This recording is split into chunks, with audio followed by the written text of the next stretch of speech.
We have technology. Hola, ¿qué tal? Buenos días, buenas tardes o buenas noches. Mi nombre es Enrique Alegre Pérez y este es mi trabajo sobre la articulación atlantoaxial para el diplomado de traumatología en columna vertebral. Dentro de las características principales del atlas tendremos lo que es la vista superior, la faceta del tubérculo occipital, que es la más prominente, el tubérculo anterior con el arco anterior, el proceso transverso y el foramen transverso, el tubérculo y el arco posterior, el tubérculo para el ligamento transverso y el foramen vertebral, sumándole esto la vista inferior, que es la faceta articular inferior para el axis.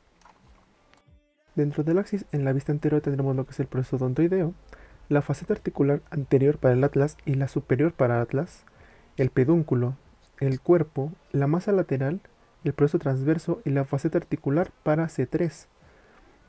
Y en la vista posterior tendremos el proceso odontoideo con la faceta articular posterior para el ligamento transverso, la faceta articular superior para el atlas, el proceso articular inferior, el proceso espinoso y el proceso transverso.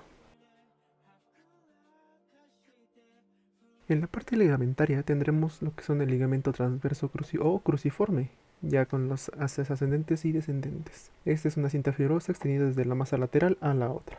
El importante aquí es el haz descendente, el ligamento transverso axial, que va hasta la cara posterior del axis. Después tendremos los ligamentos alares, que son desde el proceso odontoides, en la cara posterior, hasta los bordes laterales del foramen magno. Posterior a eso tendremos el ligamento atlantoaxoideo anterior, que es una fibra impar, que va del borde inferior del arco anterior del atlas hasta la cara anterior del cuerpo del axis. Y por último tendremos el ligamento atlantoaxoideo posterior, igual es impar, insertada por arriba, desde el arco posterior del atlas y el tubérculo posterior. Este ligamento es el equivalente a los ligamentos amarillos de las articulaciones subyacentes.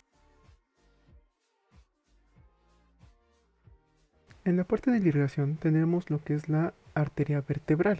Esta se verá desprendida desde la aorta, asciende a través de los forámenes transversos de las primeras 6 vértebras y finalmente llega hasta el cráneo.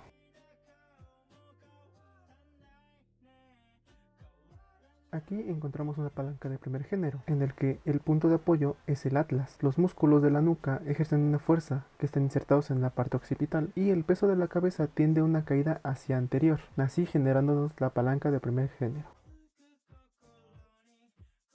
Para la biomecánica tendremos que tomar en cuenta que esta es una articulación trocoide, solamente hace movimientos de rotación, por lo cual se tiene en cuenta que al momento de rotar hace un descenso, esto aunado al hecho de que también hace una rotación en la parte interna con el proceso odontoides.